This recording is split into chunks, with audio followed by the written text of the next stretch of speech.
हमारी जो लड़ाई है वो मेन भाजपा से। ये बोलते हैं ना कि हमारी सरकार ने कोई भ्रष्टाचार नहीं किया।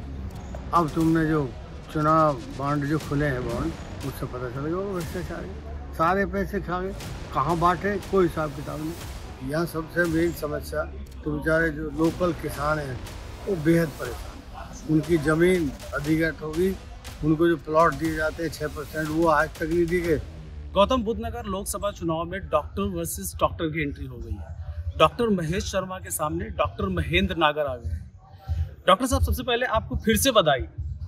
लेकिन सबसे पहले आप ये बताएं, आपके पास वक्त कम और काम बहुत ज़्यादा, कितनी बड़ी चुनौती मानते हैं? चुनौती तो है, लेकिन क्योंकि समाजवादी पार्टी का एक एक कार्यकर्ता, कांग्रेस का हर एक कार्यकर्ता, आप पार्टी का कार्यकर्ता, CPI CPM के कार्यकर्ता और तृणमूल कांग्रेस के भी कार्यकर्ता, ये सब एकजुट हैं और सब एकजुट होकर भाजपा को हराना चाहते हैं। और तो इसलिए मुझे लगता है कि जो टाइम थोड़ा कम है, लेकिन ये सब मिलजुल के आज हमने सेटिंग बना दी है। वो सब काम हम कवर कर लेंगे और कवर करने के बाद हर गांव तक पहुंच जाएंगे। डॉक्टर साहब, डॉक्टर महेश शर्मा आपके सामने बीजेपी से, जो 2 बार बीजेपी से सांसद हैं और तीसरी बार भी वो बोल रहे हैं कि जीतेंगे वही, ये तो समय बताएगा। लेकिन दूसरी तरफ BSP के कैंडिडेट हैं राजेंद्र सिंह सोलंकी। तो दोनों के बीच में आप टक्कर किसके साथ में मानते हैं?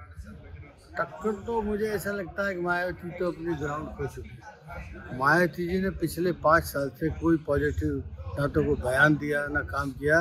उसके बयान जो भी आए हैं वो भाजपा को समर्थन नहीं दिखाई देता उन बयानों में। तब से जो उनका मूल वोटर है वो उससे हटा है और हट गया है। तो वो ये भी मानते हैं कि मायावती को अगर हम थोड़ा सा आगे बढ़ाएंगे या जिताएंगे तो ये जो MP बनेगा ये भी भाजपा का MP है, वो उधर कहीं करवट मार जाएगा। तो हमारी जो लड़ाई है वो मेन भाजपा से। और मैं तो कहूँ लड़ाई जो है वो आते ही हमारी बदल गई है। लोग इतना समर्थन दे रहे हैं, इतना आगे आ गए हैं, क्योंकि हमारे माननीय सांसद जी का, डॉक्टर साहब का, महेश शर्मा जी का बहुत ज़्यादा गाँवों में विरोध है, कॉलोनियों में विरोध है। और मुझे कल ही खबर मिली एक गाँव में उन्हें घुस नहीं दिया। सर, आपकी पार्टी में भी सबसे पहले आपके नाम की घोषणा हुई, उसके बाद 5 दिन बाद ही, शायद 1 हफ्ते के अंदर ही राहुल अवाना जी की घोषणा हो गई, फिर से 7 दिन बाद आपके नाम की फिर से घोषणा हो गई। ऐसा क्या था सर कि बार बार पार्टी के प्रत्याशी का नाम बदलना पड़ रहा है समाजवादी पार्टी को? इसके बारे में तो मैं इतना ही कहूँगा कि ये काम हाईकमान का होता है। अब हाईकमान के दिमाग में क्या फीडिंग थी, क्या ही, वो तो वो जाने। लेकिन जो यहाँ का जो हमारा समाजवादी पार्टी का जो अपर कार्यकर्ता है, जो कहते हैं स्तंभ है इसके ज़िले के, वो सब ये चाहते थे प्यार से एक आदमी लड़े। इस पे परसों उन्होंने हमें बुलाया था, हम गए, और कल उन्होंने हमें जनादेश दिया, उसको भी बुलाया जो दूसरे राहुल को आना है। प्यार से बैठाया, प्यार से बात कराई और हम दोनों बिल्कुल सहमत बनाने के बाद उन्होंने कहा कि अब डॉक्टर साहब चुनाव लड़ेंगे, राहुल जी तुम इनके साथ हो। तो उन्होंने बात मानी। डॉक्टर साहब, आप करीब 3 दशक से आपका राजनीतिक करियर हो गया है, आप सक्रिय रहे हैं राजनीति में। आपके नज़र में गौतम बुद्ध नगर जिले में क्या क्या प्रमुख समस्याएं हैं? क्योंकि मैं भी एक दूसरी पॉलिटिकल पार्टी में काफ़ी समय से काम कर रहा था, वहाँ जिला अध्यक्ष भी रहा, प्रदेश सचिव भी रहा, तो सब मैं जानता हूँ क्या क्या है, कैसे है। यहाँ सबसे मेन समस्या तो बेचारे जो लोकल किसान हैं वो बेहद परेशान हैं। उनकी ज़मीन अधिग्रहण होगी, उनको जो प्लॉट दिए जाते हैं 6% वो आज तक नहीं दिए गए। 25 से 30 साल पहले जो की ज़मीन अधिग्रहण हुई, उन्हें आज तक उनकी समस्याओं का निस्तारण नहीं किया गया। और पिछले 10 साल से ज़मीनों का रेट भी, जो अधिग्रहण रेट है, वो भी कभी नहीं बढ़ा है। और हमारे जो माननीय अखिलेश यादव जी हैं, पहले मुलायम सिंह यादव ने 300 से 700 किया था, अखिलेश जी ने वो बढ़ा के इसको 3000 किया था, और नोएडा का 5000 रुपये किया था। इन्होंने पिछले 5-7 साल में कोई नहीं बढ़ाया रेट उसका, ज़मीन अधिग्रहण का, और जो 5% रेट है वो कभी नहीं किया। पहले क्या थी कि जो प्लॉट निकलते थे, ज़मीन के मकान निकलते थे नोएडा के टोडा में, तो किसानों को 15% आरक्षण देते थे, और वो भी ख़त्म कर दिया। और मैं पूरा कॉन्फिडेंट हूँ कि आने वाले समय में जो महंगाई, बेरोजगारी, ये तो बहुत बड़ा मुद्दा है। महंगाई, बेरोजगारी, महिला की दुर्दशा, और एक नया dog bite Noida greater Noida में आपने डॉग बाइट की समस्या के बारे में बात की, आपने किसानों की समस्या के बारे में बात की।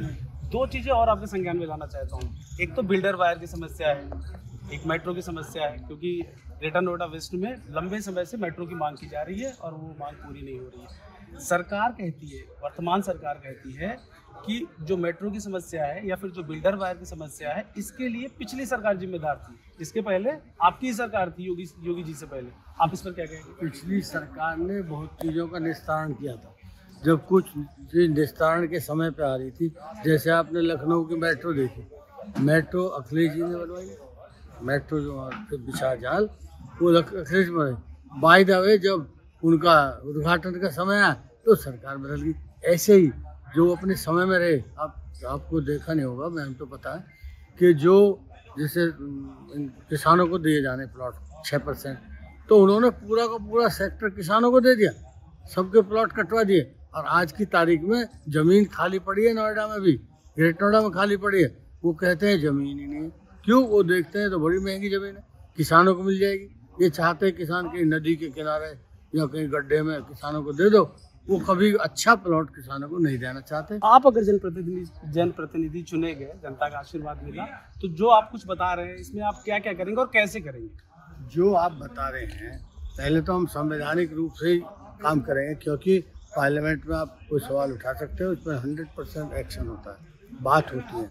दूसरा, अगर हम जीते, पार्टी जीती, तो 2027 में सरकार भी हमारी बनेगी, ये भी तय है। तो सामंजस्य बैठ के जो स्टेट लेवल की समस्या स्टेट और जो सेंटर की सेंटर, हम इन सब का समाधान करेंगे, जिससे Noida, great Noida, Yamuna express way, इसकी सारी समस्या दूर हो जाए। अब जैसे आप देखिए, यमुना एक्सप्रेस वे हो जाइए, ले लिया, जहाज हवाई अड्डे बन रहे हैं और किसान एक साथ बसा दिए। जिस पे मान ली 500-700 गज जगह थी, उसे 200 मीटर शायद ज़्यादा दिया ही नहीं। महंगाई, बेरोजगारी तो सभी लड़ रहे हैं, कोई ये सरकार नहीं मानती। मैं तो, मेरे साथ आते हैं कि काम करने वाली आया हॉस्पिटल में, सब परेशान कहती है, अंकल जी हम तंग हैं, पैसा हमारा बढ़ा नहीं और महंगाई उससे कई गुना ज़्यादा होगी। और आप और देखिए, आप क्या समस्या है, ये भी गांव में जाओगे ना, जैसे मैं खुर्जा जाता हूँ, जेवर जाता हूँ, तो जो उनके खेत हैं, चाहे गेहूँ के हैं, चाहे मटर के हैं, किसी चीज़ के हैं, वहाँ एक खेत में 50 सांड और वो घूमते रहते हैं, और जो किसान जाता है उसे मार देते हैं। तो बीजेपी तो कह रही है इस बार 400 पार जाएंगे। कितना दम है बीजेपी के बाद? ये जो 400 कहते हैं, ये तो इनके वो कहते हैं, जैसे 2014 में मोदी ने चलाया था कि हम हर एक व्यक्ति के खाते में 15-15 लाख डालेंगे, हम 2 करोड़ युवाओं को रोजगार देंगे। दिया क्या? पैसे आए क्या? कुछ नहीं आया।